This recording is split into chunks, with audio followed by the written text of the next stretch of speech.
फरमाया नबी करीम सल्लल्लाहु अलैहि वसल्लम ने, जो शख्स झूठे और बुरे काम नहीं छोड़ता, झूठ नहीं छोड़ता, अल्लाह को कोई ज़रूरत नहीं है कि वो आदमी भूखा रहे या प्यासा रहे। रोज़े का हरगिज़ ये मकसद नहीं कि तुम भूख बर्दाश्त करो, तुम प्यास बर्दाश्त करो। रोज़े का असल मकसद नतीजे तक पहुंचना है। रोज़े का असल मकसद नतीजे तक पहुंचना है। वो नतीजा क्या है? या अय्युहल्लज़ीना आमनू कुतिबा अलैकुमुस्सियाम कमा कुतिबा अलल्लज़ीना मिन क़ब्लिकुम लअल्लकुम तत्तक़ून। वो नतीजा तक़वे की सूरत में जो हासिल होना था, क्या वो रोज़ा रखने के बाद हासिल हुआ या नहीं? देखें, दुनिया का हर शख्स नतीजे तक पहुंचना चाहता है। आप एक छोटी रेहड़ी लगाने वाले को देखें, वो सुबह उठता है, फजर से पहले मंडी पहुंचता है, वहां जाकर के सामान खरीदता है, फ्रूट खरीदता है, फिर रेहड़ी पर लगाता है, बाजार में आ जाता है, सारा दिन अपनी रेहड़ी पर फ्रूट बेचता है। इसी दौरान वो सूरज की गर्मी भी बर्दाश्त करता है, बारिश आ जाए बारिश बर्दाश्त करता है, धूप बर्दाश्त करता है। गर्मियों में लो चलती है, कितनी सख्त होती है।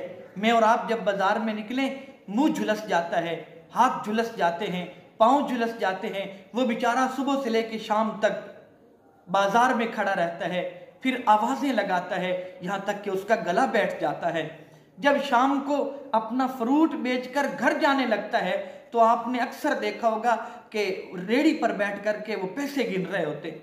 उनसे पूछो, घर में भी जाके पैसे गिन सकते हो मियाँ, यहाँ बैठा क्यों गिन रहा है? वो कहता है, मेरा मकसद जो था वो मकसद देखना चाहता हूँ। सुबह से लेके अब तक जितनी मसाइब, जितनी मुश्किलात, जितनी तकलीफ़ें मैंने बर्दाश्त की, क्या मुझे नतीजा हासिल हुआ या कोई नहीं? अगर नतीजा हासिल हुआ है तो मैं फ़ायदे में हूँ, अगर नतीजा हासिल नहीं हुआ तो फिर मैं खसारे में हूँ।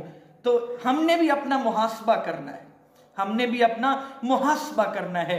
शाम को अफ्तारी करने के बाद जब आदमी थोड़ा आराम करने के लिए लेटता है, ताकि तरावी के लिए ताज़ा दम हो जाए, उस वक़्त ज़रा आंखें बंद करके अपना मुहासबा कीजिए कि क्या जिस मकसद के लिए मैंने रोज़ा रखा था, जिस नतीजे तक पहुँचने के लिए मैंने रोज़ा रखा था, क्या वो नतीजा मुझे हासिल हुआ या कोई नहीं? अगर नतीजा हासिल हुआ है तो फ़ायदा है, अगर नतीजा हासिल नहीं हुआ तो फ़ायदा कोई नहीं, खसारा है। रोज़ा किसे कहते हैं? सौम रोज़ा किसे कहते हैं? रोज़ा रुक जाने का नाम है। किस बात से रुकना?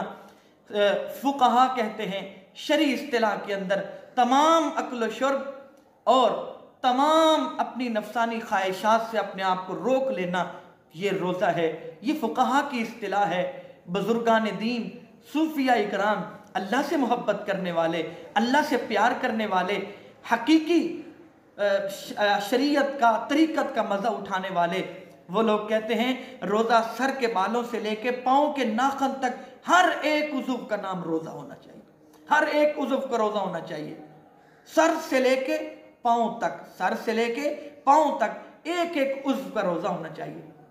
कैसे? दिमाग बुरी बात न सोचे, दिमाग बुरी बात न सोचे, आँख के ज़रिए बेहुदगी और इसके अलावा गैर महरम की तरफ ये आँख न उठे, गंदी चीज़ों की तरफ मत देखें, कानों मौसीकी न सुने, गाने बाजों की आवाज़ें न सुने, ज़ुबान से गीबत, चुगली, हसद, कीना, गालम गलोज, बुरा भला किसी को कहना, ये ज़ुबान से न हो।